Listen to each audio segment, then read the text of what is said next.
কবরের প্রথম ৪০ ঘণ্টা এমন একটি সময় যে সময় সেই মানুষটি বুঝে যাবে সে কি সেই ভয়ঙ্কর জাহান্নামের আগুনের দিকে এগোচ্ছে নাকি চিরজীবনের জন্য জান্নাত তার অপেক্ষায় আছে। কিন্তু প্রশ্ন হল কিভাবে সে এটা বুঝবে কিভাবে।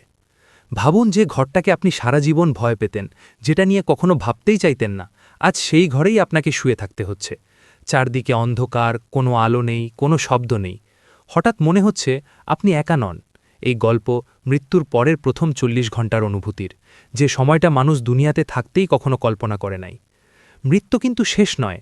মানুষ ভাবে মৃত্যু মানেই সব শেষ, কিন্তু ইসলাম বলে মৃত্যু শেষ নয়। মৃত্যু হলো এক দরজা, এক দুনিয়া থেকে আরেক দুনিয়ায় প্রবেশ। নবী সাল্লাল্লাহু আলাইহি ওয়াসাল্লাম বলেছেন, কবর হল আখিরাতের প্রথম ধাপ। যদি এই ধাপ সহজ হয়, এরপর যা আসবে তা আরও সহজ, আর যদি এই ধাপ কঠিন হয়, তাহলে সামনে যা অপেক্ষা করছে তা আরও ভয়ঙ্কর। প্রথম ঘণ্টা আত্মা বুঝতে শুরু করে। কবরের মাটি যখন একটার পর একটা পড়তে থাকে, মানুষ ভাবে সব শেষ, কিন্তু তখনই শুরু হয় নতুন উপলব্ধি। হাদিসে এসেছে, মৃত্যু ব্যক্তি তার দাফনের পর লোকেদের জুতোর শব্দ পর্যন্ত শুনতে পায়। সে বুঝতে পারে সবাই চলে যাচ্ছে। সে চিৎকার করতে চায়, কিন্তু কণ্ঠ নেই। হাত নাড়াতে চায়, কিন্তু শরীর নেই। শুধু অনুভূতি আছে আর ভয়। কয়েক ঘণ্টা পর নিঃসঙ্গতা শুরু। কবরের ভেতরে সময় দুনিয়ার মতো চলে না। এখানে দিন রাত নেই, ঘড়ি নেই। মৃত্যু ব্যক্তি অনুভব করে একটা অসহ্য নিঃসঙ্গতা। যে পরিবারকে ভালোবাসত, যে বন্ধুদের জন্য সময় দিত, আজ কেউ নেই। এই সময় মানুষ প্রথমবার ভাবে, যদি আরেকবার সুযোগ পেতাম, কিন্তু সেই সুযোগ আর থাকে না। প্রশ্নের সময়, মুনকার ও নাকির। তারপর আসে সেই মুহূর্ত যার কথা মানুষ শুনেছে কিন্তু বিশ্বাস করতে চায়নি। দুই ফেরেশতা আসে, মুনকার ও নাকির। তাদের কণ্ঠ কঠিন, তাদের উপস্থিতি ভয়ঙ্কর। প্রশ্ন শুরু হয়, তোমার রব কে? তোমার দিন কি? তোমার নবী কে? এই প্রশ্নের উত্তর মুখস্থ দিয়ে হয় না, উত্তর আসে জীবন থেকে। যে নামাজ পড়েছে তার জিহ্বা সহজ হয়, যে অবহেলা করেছে তার কণ্ঠ আটকে যায়। উত্তরের পর কবর বদলে যায়। যদি উত্তর ঠিক হয়, কবর প্রশস্ত হয়ে যায়, আলো আসে, জান্নাতের বাতাস আসে। আর যদি উত্তর দিতে না পারে, কবর সংকুচিত হতে থাকে, ভয় বাড়তে থাকে, শাস্তির দরজা খুলে যায়।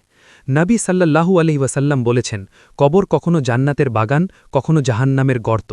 প্রথম দিন পার হওয়া মানে মানুষ বুঝে ফেলে সে কোন পথে যাচ্ছে। এই সময় সবচেয়ে বড় শাস্তি আফসোস। সে ভাবে, নামাজটা যদি ঠিক করতাম, হারামটা যদি ছেড়ে দিতাম, পর্দা যদি মানতাম, অহংকার যদি না করতাম, কিন্তু তখন আর ফেরার রাস্তা থাকে না। দ্বিতীয় দিন স্থায়ী বাস্তবতা। এই সময় কবরের পরিবেশ মৃত্যু ব্যক্তির আমল অনুযায়ী স্থির হতে থাকে। যারা ভালো আমল করেছে তারা প্রশান্তি পায়, যারা অবহেলা করেছে তাদের কষ্ট বাড়ে। কবর তখন আর অচেনা জায়গা না, এটা হয়ে যায় স্থায়ী ঠিকানা। তৃতীয় দিনও তারপর অপেক্ষা। মৃত্যু ব্যক্তি বুঝে যায় এখন শুধু অপেক্ষা, কিয়ামত পর্যন্ত অপেক্ষা। এই অপেক্ষা কারো জন্য শান্তির, কারো জন্য ভয়ের। এই সময় কোনো দোয়া, কোনো সাদকা তার অবস্থার পরিবর্তন আনতে পারে, যদি দুনিয়ার কেউ তা পাঠায়। এই গল্প কেন বলা হচ্ছে? এই গল্প আপনাকে ভয় দেখানোর জন্য নয়, এই গল্প আপনাকে জাগিয়ে দেওয়ার জন্য। কারণ আজ আপনি সুযোগে আছেন, আজ আপনি নির্দেশনা নিতে পারেন, আজ আপনি তওবা করতে পারেন, কিন্তু কবরের ভেতরে আর কোনো সুযোগ থাকবে না। শেষ কথা, কবরের প্রথম ৪০ ঘণ্টা মানুষের জীবনের সবচেয়ে গুরুত্বপূর্ণ সময়।